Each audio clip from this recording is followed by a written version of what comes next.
Quand Parcoursup organise le tri social, renforçant les inégalités d'accès à l'enseignement supérieur, de votre côté, vous multipliez par 25 les frais d'inscription pour les étudiants en master kiné de Rouen, en faisant de cette formation dans le secteur public l'une des plus chères de toute la France, sans d'ailleurs honorer l'engagement que vous aviez pris de contractualiser avec les étudiants qui accepteraient d'exercer dans le secteur public afin que la région leur rembourse ces frais.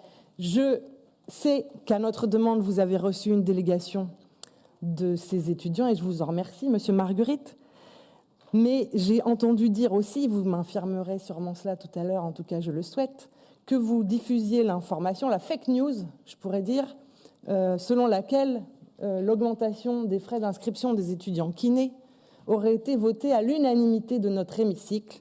Or, chacun se souvient ici que pour notre part, nous avons évidemment voté contre cette décision et je pense que l'honnêteté, Monsieur Marguerite, voudrait que vous donniez l'information en totalité. Monsieur le Président, une réflexion est engagée par le ministère de la Santé, celui de l'enseignement supérieur et de la recherche sur l'universitarisation de la formation des kinés. Pesez avec nous pour que l'État prenne en charge ces formations et pour que les frais d'inscription des instituts de formation de master kiné soient alignés sur les tarifs universitaires. J'ai à nouveau fait cette proposition ce week-end à l'occasion de la venue des ministres ici en Normandie. Et revenez sur votre décision de plafonner les remboursements de frais de déplacement des stagiaires de ces instituts de formation. Les déserts médicaux avancent en Normandie, nous en avons eu encore ces derniers jours de nouvelles confirmations.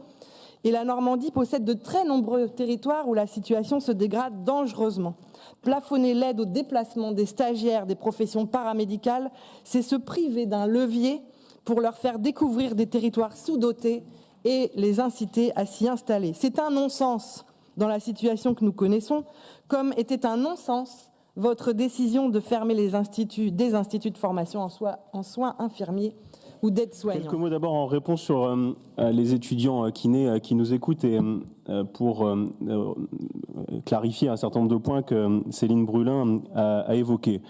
D'abord sur la forme, il y a eu en effet un très large consensus à l'Assemblée plénière qui a voté le nouveau dispositif régional. Ce sont des faits, puisque 17 abstentions seulement et 4 votes contre. En effet, d'ailleurs, je salue la cohérence de votre groupe, puisque vous êtes les seuls à vous être opposés et vous relayez toujours ce discours d'opposition. Je viens de recevoir une délégation de kinés. Je voudrais rappeler pourquoi nous avons voté ce dispositif, tout simplement parce qu'il est juste et parce qu'il est équilibré. Juste pourquoi? Parce que nous avions, je le rappelle, 3 tarifs pour les écoles kinés en Normandie, 6 200, 4 700 et la gratuité. Nous avons choisi le tarif intermédiaire à 4 700. D'ailleurs, vous ne soulignez pas la bonne réaction évidemment des étudiants d'Alençon qui ont vu baisser leur facture dès l'année dernière d'ailleurs de plus de 1 500 €. 4 000 €.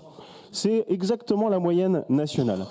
Et je voulais le signaler parce que vous disiez qu'on arrivait sur les tarifs les plus élevés. Le tarif le plus élevé, il est à plus de 11 000 €. Et c'est en Bretagne. Donc nous en sommes extrêmement loin. Et je veux en effet le souligner. Et je souligne d'ailleurs que le coût réel pour la région est bien supérieur, puisque cela représente pour nous 8 000 €. Vous soulevez le débat sur l'université, mais ça, c'est pas un sujet de la région. En effet, s'il y avait la question à venir, on peut comprendre la préoccupation et c'était une promesse en plus du président de la République de rattacher à l'université les études kiné. Équilibré, pourquoi ?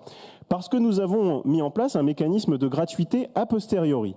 C'est-à-dire qu'avec ce contrat de fidélisation qui existe complètement, vous pouvez pas, là vous parliez de fake news tout à l'heure, le contrat de fidélisation, nous sommes en train de le finaliser précisément dans la concertation tant avec la FNEC qu'avec l'ordre des kinés pour étudier ses modalités, c'est-à-dire quel est le délai de remboursement en particulier si le kiné s'installe en zone désertifiée ou à l'hôpital public. J'insiste d'ailleurs parce que tout à l'heure le président de la FNEC me disait vous allez enchaîner les kinés au service public. Curieuse conception en vérité du service public que de parler d'enchaînement. Et je le dis parce que cette politique est active. Un kiné qui s'installera en Normandie, soit à l'hôpital public, soit dans une zone désertifiée telle qu'elle aura été définie par l'ARS, aura une gratuité totale de ses études. C'est actif et cela permettra une implantation plus équilibrée sur le territoire grâce au contrat de fidélisation.